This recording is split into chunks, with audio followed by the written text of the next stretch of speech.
Bismillahirrahmanirrahim. Kita selesaikan kitab ini tentang ruhus syam, ruh dari puasa itu. Ada perbincangan di awal di sini tentang perkataan para ahli fikih bahwa saumuhu sahih, puasanya sah secara fikih. Dengan yang dibahas oleh Al-Ghazali tadi, bahwasanya harus ada sikap batin tadi. Jadi dua-duanya ini mesti dipenuhin. Secara fikih sah, bisa jadi pahalanya nggak ada. Nah, yang diperhatikan oleh beliau ini fikihnya sah, itu menjadi satu syarat. Kemudian yang kedua, makbul, diterima oleh Allah Subhanahu wa taala. Jadi beliau membedakan antara fuqaha zahir yang memandang fikihnya semata, yaitu memperhatikan apa yang mudah bagi orang-orang awam. Jadi orang-orang awam yang penting itu dilakukan sah sudahlah. Nah, sementara ulama akhirah ya, mereka itu memperhatikan bisihhatil qabul, yakni sah untuk bisa diterima oleh Allah Subhanahu wa taala. Wa bil qabuli al wusul ilal maksud, agar bisa sampai kepada apa yang dimaksud dari puasa itu. Ya, ini hakikat-hakikat tadi yang Imam Al-Ghazali katakan tadi, bukan sekedar nahan makan dan minum, tapi itu latihan untuk menyedikitkan makan, ya, mengekang hawa nafsu, ya, menjalankan perintah Allah dari seluruh anggota tubuh. Jadi maksudnya di situ. Mereka memahami bahwasanya maksud dari puasa itu adalah at-takhalluq bi khuluqin min akhlaqillahi azza wa jalla.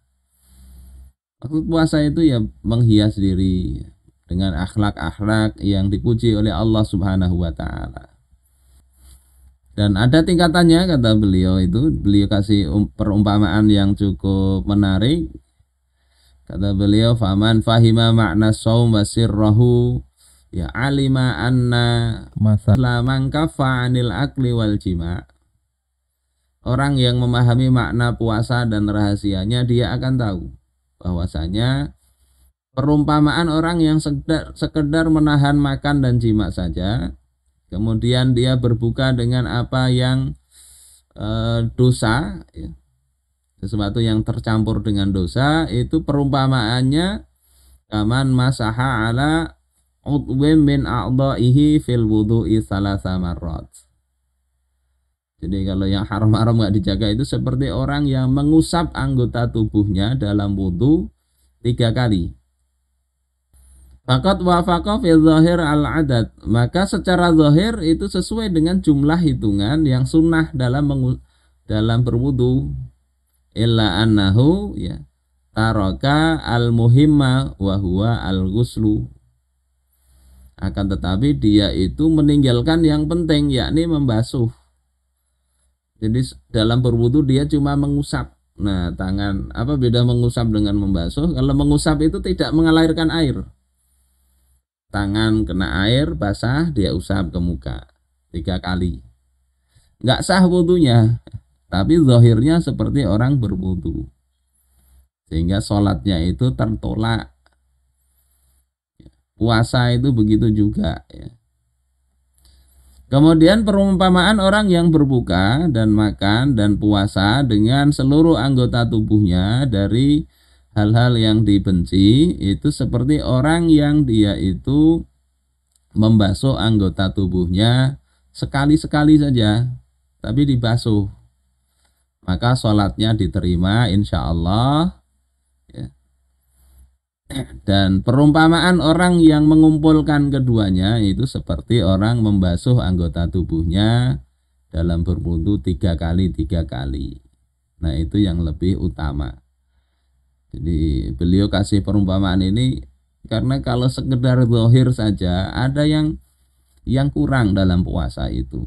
Walaupun sah secara fikih, akan tetapi yang nggak akan diterima, Kemungkinan besarnya begitu. Saudara-saudaraku sekalian rahimakumullah,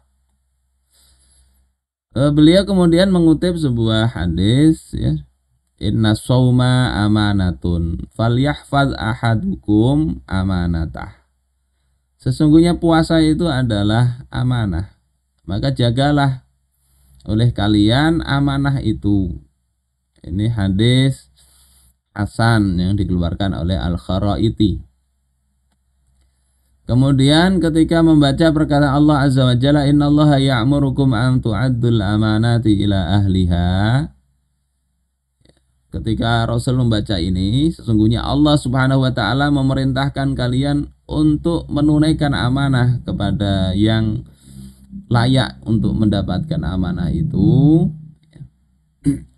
Wada'a yadahu ala sam'ihi wa basarihi. Beliau meletakkan tangannya ke mata dan telinga dan mata beliau. Kata beliau kemudian as-sam'u amanah wal basaru amanah. Telinga itu amanah, jaga. Kemudian mata itu amanah, jaga juga. Andai ini bukan amanah, ya, niscaya beliau tidak akan mengatakan falyakul ini shaim. Katakan aku sedang berpuasa. Ini kata Rasulullah ketika ada orang yang mengajak bertengkar saat berpuasa. Yakni maksudnya aku ini menjaga lidahku, sehingga aku nggak bisa menjawab atau melayani ajakan engkau untuk bertengkar itu. Jadi ini menunjukkan bahwasanya puasa itu haruslah menjaga seluruh anggota tubuh dari hal-hal yang tidak disukai oleh Allah Subhanahu wa taala. Bukan sekedar makan dan minum semata. Nah, kalau ulama-ulama fikih itu kan memasukkan bab ini bukan berarti nggak dimasukkan ya, tetap dibahas oleh ulama-ulama fikih. Dibahas, tapi bukan dalam bab yang membatalkan puasa. Tapi bab harus memang direalisir saat puasa itu.